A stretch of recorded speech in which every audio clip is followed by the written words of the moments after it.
Welcome to Carnegie Politica podcast. My name is Alexander Gabuev. I'm director of Carnegie Russia Eurasia in Berlin and the host. It's been 2 weeks since the anniversary NATO summit was concluded in Washington, D.C. 75 years is a lot, and it's the end of the World War II, the whole Cold War period, and the period of relationship between Russia and the West that seems to be building bridges and making an opening. And now it's the darkest valley after Russia's unprovoked aggression against Ukraine. And today we're joined by perhaps the leading voice on the Cold War history of NATO-Russia relationship, as well as the current state and the future.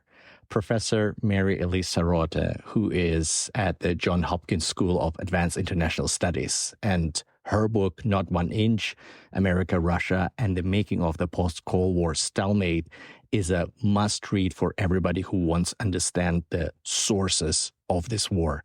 Professor Sarotte, you're very welcome. Thank you so much. I'm honored to be here. I have been a long-time listener to this podcast. I have learned an enormous amount from you, so it's an honor to be able to appear on your show. You're too kind. Let's jump straight away into that. So the summit has concluded. You are a prominent historian. So was this Washington summit a historic one? And if yes, in what respect? And if no, in what respect? Well, when any alliance survives 75 years, that's historic. So in that sense, yes. But I think you're using historic in the sense of unusual or unprecedented. We could also use historic in the sense of conformant with the past, with past historical events, and that would apply too. This alliance came into existence in 1949 to defend Western Europe against Moscow. And the alliance now has come full circle. So its historic mission is now its current mission once again. So the summit was also historic in that sense, as in the return of history. One of the major topics under discussion, the expectation, were about Ukraine potential membership in NATO. And last year in Vilnius, we've all witnessed this semi-public spat between President of Ukraine, Volodymyr Zelensky, and some of the Western officials, including in the NATO bureaucracy, who were not very happy about President Zelensky's comments that Ukraine actually deserves a membership. And he was very pushy in the public. So this time around, that was very chill and disciplined. The communication was very much matched. But the invitation was never extended. The language on potential of Ukraine joining NATO anytime soon has not changed significantly. Was that the most expected outcome, and why, from your point of view? It was the most expected outcome. Allow me, though, to insert one historical clarification. As a historian, I always do that. Ukraine did not need an invitation because de facto it has one. As you know, the 2008 Bucharest summit declared in its declaration of April 3rd, 2008, that the alliance, quote, agreed today that these countries will become members of NATO. The reference in these countries is not only to Ukraine, but also to Georgia. So the alliance has already agreed that these countries will become members. It subsequently agreed that those countries, that Ukraine in particular, will not need to go through what's normally known as the MAP process. In other words, there would be an expedited process. And then, of course, at this summit, NATO announced that Ukraine was on an irreversible path to membership. So Ukraine is in a strange status, and unfortunately, it's a dangerous status where, in essence, the alliance said you will be a member, but left open when, which had the effect, of course, of painting a large target on Ukraine. Because, of course, the most dangerous phase is the phase between when it becomes clear a country will become a member and when it actually becomes a member. As an aside, that's why Finland and Sweden tried to become members as quickly as possible. and indeed would probably have become members within weeks, except for the opposition from Turkey. So it's not exactly right to say that they don't have an invitation. The problem is that outcome in 2008 was the worst of all worlds, because on the one hand, as I said, it put Ukraine at risk, but then it did not actually put Ukraine or Georgia into the alliance. So now for years, the alliance has been in this difficult position of answering the question, well, if Georgia and Ukraine will become members, when is that going to happen and under what conditions? And so every summit basically has that question looming over it. Now, the United States, members of NATO, managed expectations for this summit much better than before Vilnius. It was clear that Ukraine was not going to become a member. And in fact, I was actually at the NATO summit. I attended it. It was in some ways an event that demonstrated a lot of solidarity. But on the other hand, it was also a paradoxical event, because obviously it was a high-level international event, right? There were, the 32 allies represented, plus a number of other countries, the so-called Indo-Pac 4, the Indo-Pacific partners, and of course, Ukraine was represented. But even though it was an international event par excellence, the dominant theme was domestic politics. The dominant theme was, will Joe Biden drop out or not? And the United States now is utterly consumed by domestic politics and by the campaign. Ukraine is not currently a headline issue in the United States. I can't stress that strongly enough. Ukraine did not get any specific timeline, and the focus was really, in a lot of ways, on domestic politics. So it was a kind of unusual summit, and it continued to leave question marks over Ukraine. I think that a lot of discussion is whether the membership should happen in the form that Sweden and Finland got, like full expedient membership process where they met all of the criteria, they joined, they're covered by Article 5 guarantee. Attack on one is attack on everybody. But then there are other options on how joining the alliance happened historically. And then in the piece that you authored and that appeared in Foreign Affairs a day before the summit, which is called A Better Path for Ukraine and NATO, you discussed these two models, the Norwegian model and the West Germany model. Could you talk a little bit about that and how the lessons from this very different circumstances are applicable to today's Ukraine? Sure, happy to do so. As you rightly said, I have to put a caveat in front of this. Obviously, Cold War Norway and Cold War West Germany are very different from Ukraine today. I think despite the differences, however, that the models are useful. Now, I need to add another caveat, which is that what I'm going to propose is unworthy of the bravery that Ukraine has shown. I'd like to clearly express my admiration for the Ukrainians, for what they have endured, for what they have accomplished in the face of Russian aggression. The only reason I'm proposing what is in essence a terrible idea is that I'm out of good ideas. There's basically only bad and worse options at this point. So to repeat, I fully realize what I am proposing is unworthy of what Ukraine has accomplished, but I find it such a tragedy, the level of killing that is continuing, the unspeakable bombing of a hospital where children are receiving chemotherapy. And I offer this admittedly bad idea as a way to potentially end that killing. So what is the idea? Well, as you said, it's based on the Cold War experience of Norway and West Germany that I know as a historian. Why are those countries relevant? They're relevant because of their proximity to Russia and because of the state of division. So first, Norway. Norway was the only founder member of NATO to share a border with Russia, then, of course, part of the Soviet Union. And so Norwegians had to think very carefully about becoming NATO members because they, Norwegians, alone among all other countries, would thereby bring the alliance to Russia's door. So their membership was qualitatively different from all other memberships. Now, obviously, again, Norway and Ukraine aren't a great comparison. Russia was not invading Norway when it went into NATO. In fact, Russia had even helped to liberate parts of northern Norway during World War II. But the comparison is still relevant because as the Cold War opened, Norwegians were horrified to see the establishment of Soviet control over Czechoslovakia, another country that had been occupied, another country that was between East and West. So they were horrified by that. Norwegians also had bitter memories of how neutrality had failed because, of course, they had been occupied by Nazi Germany. So Norwegians were no longer willing to continue with neutrality, which by contrast, the Swedes were. So the question is, if you're not going to continue with neutrality, what are your options? And Norway was trying to weigh between some kind of Nordic or Nordic defense pact. Norway was trying to decide between some kind of Nordic defense pact or a transatlantic alliance. But again, the transatlantic alliance had the risk of bringing the alliance to Russia's door. So Norway decided to do the following. Norway announced of its own accord that it would impose limitations on itself.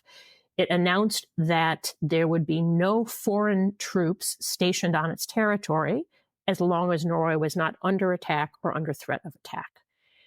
And then also later restricted where nuclear weapons could be placed. And the idea there was to manage potential friction with Moscow as it became a NATO member. And that, I think, is relevant to Ukraine despite the historic differences. And the reason I say that is if we look at more recent history, when we look at post-Cold War NATO enlargement, which is what I did in my book, Not 1 Inch, and thanks for your kind words about it, it became clear to me that when push came to shove, when it was really down to the line on negotiations, Moscow objected to the enlargement of NATO infrastructure, which is not quite the same thing as NATO membership.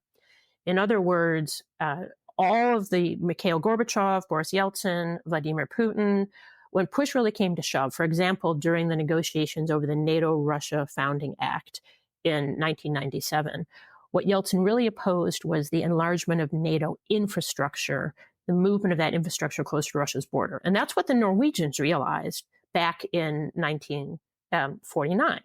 They realized, hey, we could become members, but limit the amount of infrastructure, meaning foreign troops, nuclear weapons, and so forth, as a way of making our NATO membership sustainable.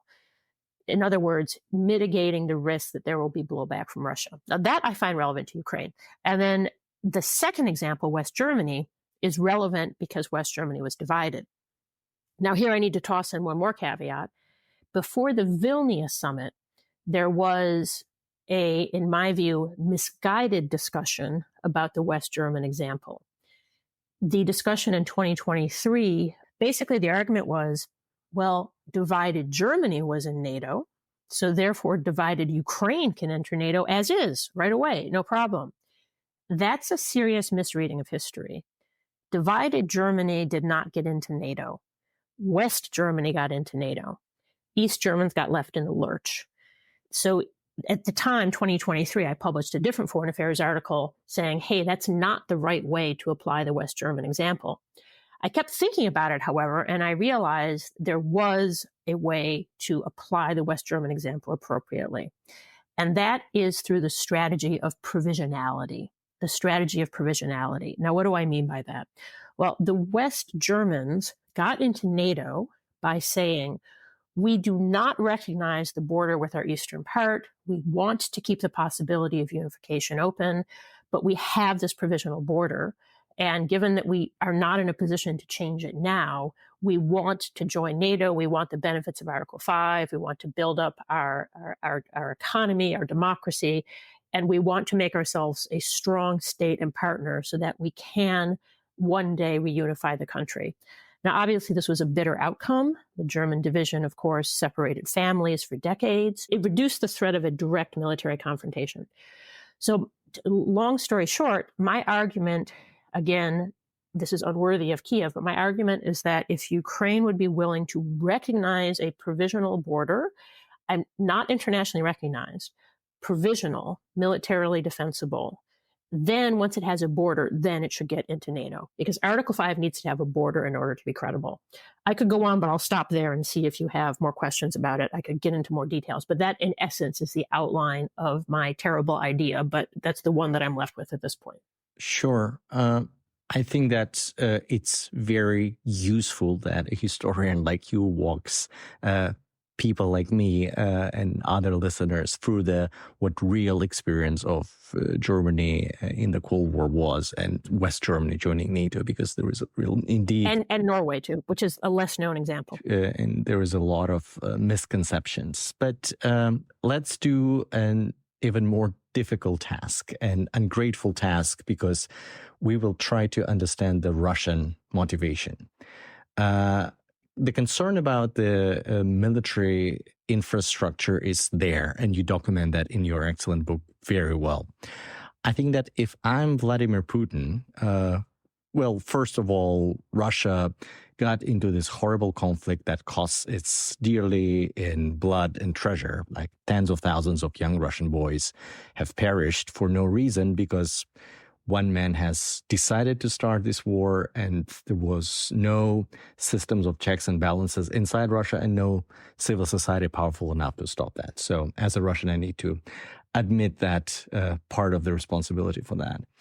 But if you're Putin now, why would you believe for a second that admission of Ukraine into NATO will not lead, after some period of time, to a stronger Ukraine army, to moving of NATO infrastructure closer to your border, and then for Ukraine to actually come back and try to retake the territory? Why would you believe the oral or written guarantees that Ukraine will provide? Wouldn't be it more reasonable for you to continue to fight, because you know you have a vote, you know that folks in DC know you have a vote, and you have a very large arsenal of various tools of coercion, and you know that Article 5 has never been tested. The only time it has been applied was on September 11. So the perennial Cold War question whether the Americans are ready to trade Manhattan for West Berlin has never been answered. Yeah, no, absolutely.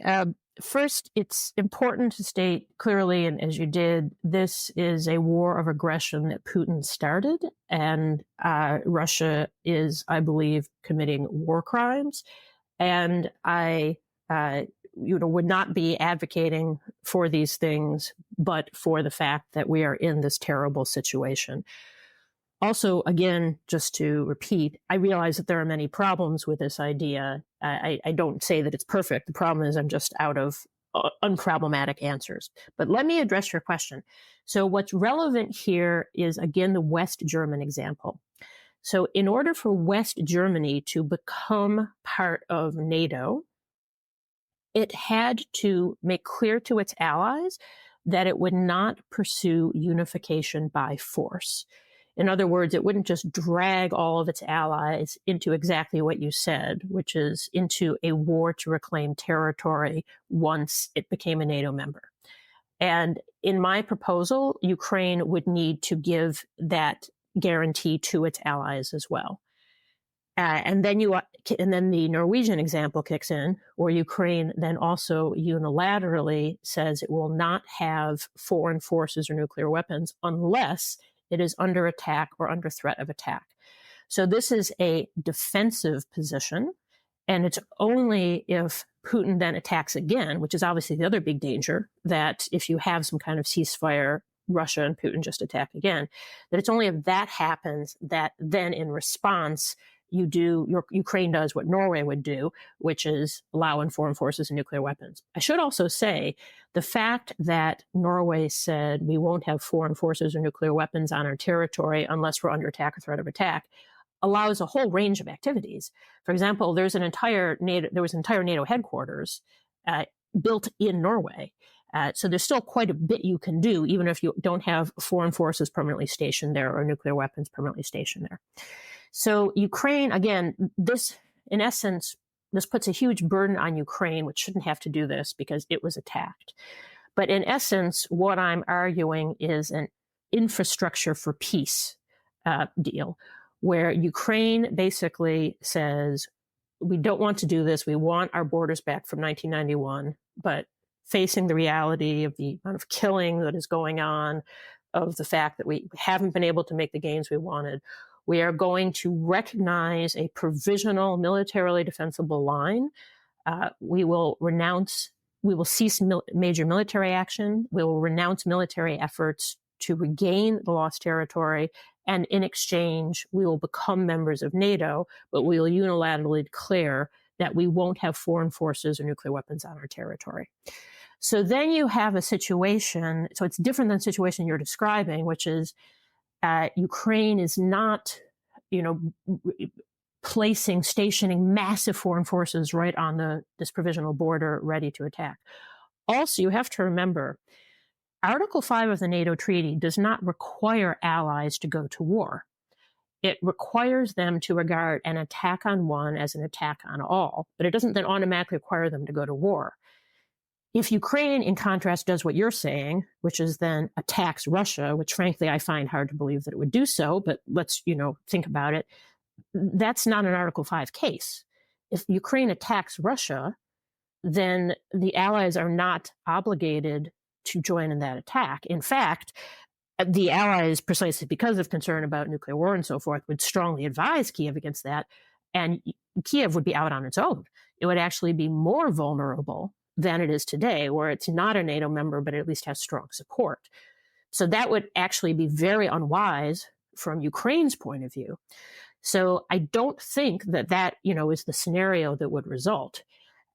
There's a bunch of other issues with my proposal, and I described them in the article, but that's not one about which I am particularly worried, precisely because Article 5 only works if a member is attacked. It doesn't work if a member decides to attack someone else. I think that this exchange shows how complicated the whole problem of security guarantees for Ukraine really are. From Ukrainian standpoint, they will be not attacking Russia. They will be liberating something that's internationally recognized part of Ukraine, where there are Ukrainian citizens who are occupied by Russia. They would be attacking Russian forces that are stationed there. Yes. Again, not in an internationally recognized way, but they would be attacking Russian forces. So that's what I mean. But thank you for the making the statement more precise. Yeah. And I understand the complexity of the policymakers who are sitting in Washington, D.C. and other European capitals and looking at that. And something that I notice, and you probably noticed that too, is that beyond the most immediate concern for safety of Ukrainians and utmost desire of NATO and the Western community to help Ukraine against this unprovoked aggression, there is growing concern about safety of NATO countries themselves. My colleague Dara Masiko was also at the NATO public forum during the summit, and in her estimates, it will take Russia between 8 and 10 years to reconstitute militarily to where it was before the invasion. And it will not just be the same army, but it will be a different army, battle-hardened, better trained, knowing how to operate drones and all of the innovations that come as a result of this war. And I think that this summit also addressed some of these issues. One of the particular decisions that I think I paid attention to, and many people in the expert community, as well as people in Moscow paid attention to, was this announcement that the U.S. will locate its intermediate and short-range missiles in Germany, and that will be phased. They will be non-nuclear missiles. But that reminded a lot of people the European missile crisis of the early 1980s that ultimately led to the establishment of the INF Treaty, which banned all of this short and intermediate range missiles developed by the Soviet Union and the United States altogether to some point. And then the treaty was dead because Russia has created such a missile, and the U.S. walked out of the treaty under Donald Trump and now is actively developing and deploying those systems. So are these parallels indeed something that's relevant? And what would you think would be the likely outcome of this predicament? How can Moscow react? Is it something that's going to reinforce the need to bring back some arms control mechanisms like INF, or we're more likely to head into a new round of arms race? Great question. Let me first address what you were saying at the beginning about Dara's terrific talk at the NATO summit, which I was privileged enough to hear in person. And then let me move back to your question about the missiles. Yeah, not only Dara, but a number of other observers pointed out that there is a clock ticking. And I think that clock is actually ticking very quickly. The clock is ticking for Ukraine. I don't think there is sufficient public awareness of this. For example, the aid package that finally got through Congress after months of delay, I think it's unlikely that Ukraine is going to get aid packages of that size in the future. That's going to leave Ukrainians scrambling to get Europeans to fill the gaps. Europeans have problems of their own. European defense industry is not nearly ready to handle that level of demand. And of course, European states are concerned about their own defense. Even more urgently, Donald Trump is currently leading in the polls. Donald Trump has, of course, famously said that he'll end the war in Ukraine in a day. Details are scarce, but my guess is he'll do that by throwing Ukraine under the bus. He's just chosen a vice presidential candidate who's saying out loud, I don't care what happens in Ukraine. And the entire focus in the U.S. now is on domestic politics. If there is a major foreign policy war that we're talking about Gaza and how it plays into domestic politics. So Ukraine cannot continue to fight a war against Russia without substantial Western support. And the U.S. support is dwindling, and the Europeans are not going to be able to take up the slack. Now, I know that your very smart Carnegie colleague, Eric Ciaramella, if he were here, he would say to me, we have all these bilateral agreements in place. Yes, that's correct. The problem is that as elections scramble governments on both sides of the Atlantic, it will be fairly easy to end those bilateral agreements. So there is a clock ticking, and that's why the question of NATO membership, I think, is not something to be considered in the distant future, but something we need to decide soon. I also think it's not just an act of altruism. I think it is in the core interest of the West to have a strong front line against an aggressive Russia. So again, I don't think this is some altruistic act that NATO can consider at leisure for the future. I think it is an act of self-interest that we need to consider now. And to come back to Dara, not least because, as you said, Russia will be able to reconstitute. So this actually helps then transitions to the question about what was announced about missile emplacements in Germany. Strictly speaking, that wasn't news. The U.S. has put together so-called multi-domain task forces. There is or will be 5 of them. So the plan is to have 5. I believe 3 are in existence and the other 2 are being built up. These will be around the world.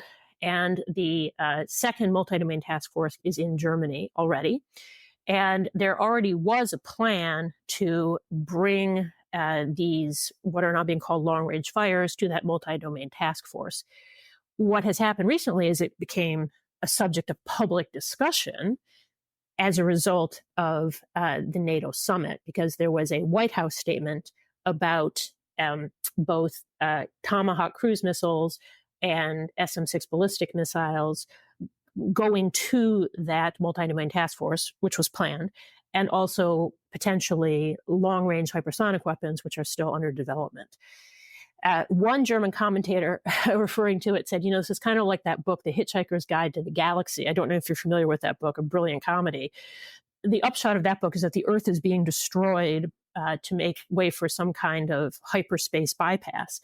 And when the Earthlings complain and say... Of course, I read the book. Exactly. And when the Earthlings... We're not entirely illiterate in Russia. It's not only about Tolstoy. Well, as you know then, when the Earthlings complain and say, why are we being destroyed? The answer is, well, the plans have been available for years. Why didn't you go to Alpha Centauri and check them out, right? So this missile announcement, that it's been buried in the details of these multi-domain task forces. But now, because of this announcement at the NATO summit, it's come into the public domain. Obviously, the Intermediate Range Nuclear Forces Treaty restricted weapons with a range of 500 to 5,500 kilometers. The weapons that we're talking about, the Tomahawk cruise missile and the SM-6 ballistic missile, They cover a roughly similar range. They cover a range between about 300 and 1,800 kilometers. The idea is that they fill the gap between short-range precision strike weapons and the longer range that the long-range hypersonic weapon will cover. What do I mean by all this? The reason for these missiles is basically deterrence, right? These weapons are conventional. They can hold high-value, mobile Russian targets at risk.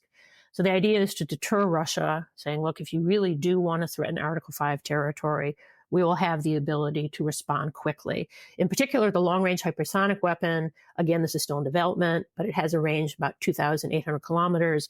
That means from its location in Wiesbaden, NATO would be able to strike well within the European territory of Russia. So this is about deterrence.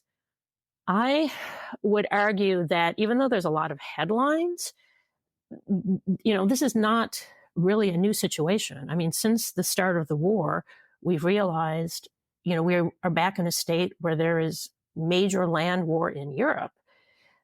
It's not new the fact that NATO is preparing to, defend itself better in that situation is not new. You also have to remember that in 2016, Putin put nuclear missiles in Kaliningrad, which is obviously then a huge threat to Western Europe. So a lot of this is not new to specialists, but it does seem new because it's gotten into the public discourse. Obviously, this increases the state of tensions generally, but I would argue what really increased the state of tensions was February 24th, 2022.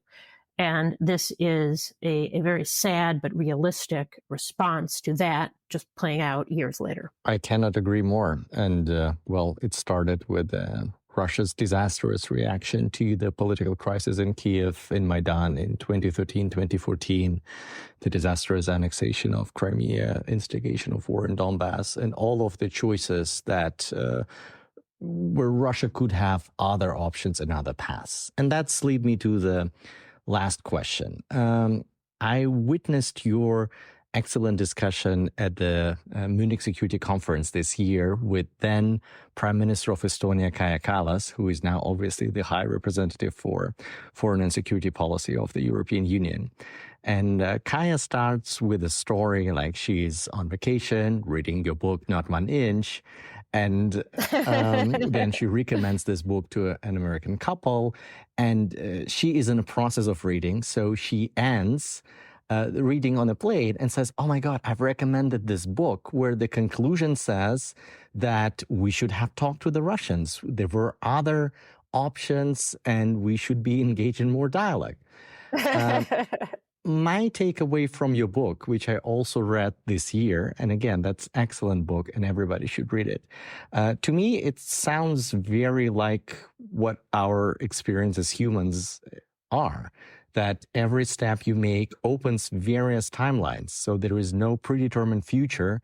And when you look back in history, you say, oh, that was the one thing that I have done differently, and it will all go in a different direction. I think that every step opens this various timelines and closes some other timelines. And I think that you document that very well. I don't know if I get the essence of the book. Well, it's a long book, but you've done a good job. Let me just say a few things. First, I don't know if Kaja Kallas has actually left Estonia already and if she's already in Brussels. But yes, certainly she either is or is going to be the HRVP. And I'm very pleased to hear about that. As you rightly said, for your audience members, I had the great honor and privilege of doing an event at the Munich Security Conference in February 2024 with Kaja Kallas that came about roughly in the following manner. I'm sitting at home one day and I get an email from the office of the Prime Minister of Estonia, Kaja Kallas, and the office said, Prime Minister Kallas would like to let you know that she has read your book and she thinks it's brilliant, except for the conclusion, which is a disaster. She would like to talk to you about why your conclusion is a disaster. Are you going to be near Tallinn anytime soon? And, at first I thought this might be a joke, one of my friends, pulling my leg, but then I realized this was serious. And long story short, we realized we would both be at the Munich Security Conference. So her office said, great, she'll explain to you why your conclusion is a disaster in front of the entire Munich Security Conference. So rather foolishly, I signed up for this event, and there's a video available. Perhaps you could put a link in the show notes if people are interested. And in theory, this was supposed to be couched in a larger discussion about NATO in the North and NATO in the Baltics. And the moderator started off by saying, well, let's discuss NATO in the North. And instead, Kaja Kallas said, no, I want to talk about this book. So basically, as you said, she thought the research was great, but she obviously is, in a sense, the third generation of Estonian resistance. Both her grandfather and her mother, as an infant, were forced to go to Siberia.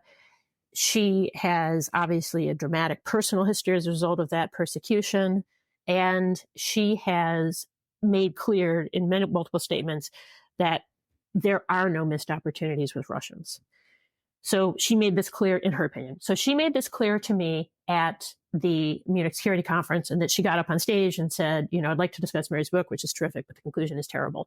And so I responded by saying, Prime Minister Kallas, it is an honor to be here with you. It is an honor to speak with you at this event, but I don't understand why such a brilliant woman fails to see the rightness of my conclusion. And then we were sort of off to the races. And let me just paraphrase that conclusion for your listeners. Basically, my argument is that in peacetime, in the 90s, it's different now that we're in wartime. Peacetime and wartime are different. My recommendations that I'm about to make were for peacetime. They're not for now. I repeat, they're not for now. But in peacetime, it was in American interest, in West European interest, indeed in the interest of every country on the planet to work with Russia, because the 1990s were the moment of the greatest strategic nuclear disarmament since the invention of the atomic bomb. Washington and Moscow, both then and now, are the only two countries that can end civilization within minutes, right? Probably within an hour if we had a full-out launch of strategic nuclear weapons.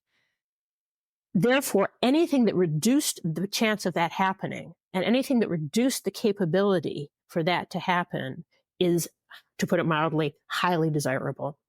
I follow here the argument of the former U.S. Defense Secretary, Bill Perry. Bill Perry went into Bill Clinton as NATO enlargement was being discussed and said, I have the greatest admiration for the countries of Central and Eastern Europe. They definitely should become NATO members. We just need to be very careful about how we do it, because we don't want to do anything that will diminish the destruction of nuclear weapons, not just limitation, but destruction of nuclear weapons that I, Bill Perry, am currently organizing together with Moscow. The longer we can work together with Moscow to remove this threat to the existence of civilization, the better for the United States, for the entire world. So my argument wasn't, gee, we should have talked to the Russians more out of altruism, or gee, we should have talked to Russians more because, it's nice. My argument was we should have tried harder to sustain that moment of nuclear disarmament. Because frankly, there is nothing more important than preventing a full-scale nuclear exchange. And so that was my argument in the conclusion, that I feel, in contrast to Prime Minister Kallas, that there were missed opportunities there to keep that moment of disarmament going. Now, fast forward to today, where you have major land war in Europe. Wartime is, this is a statement of the obvious, wartime is fundamentally different than peacetime. One of the ways that it's different is it greatly reduces your options, right? We don't have the range of options that we have now. Now, I think what we need to do is show a strong, united Western front to Russia. And that's why I'm proposing that I think we should put Ukraine in NATO. I think it's time to take a strong Western stand on this, again, in our self-interest, and to do it as soon as possible. So in that regard, Kaja Kallas and I now actually have very similar positions. We're both supporters of NATO membership for Ukraine. On my side, with the caveats, I've said that it should follow the Norwegian and West German models, because frankly, in wartime, you need to demonstrate strength and unity.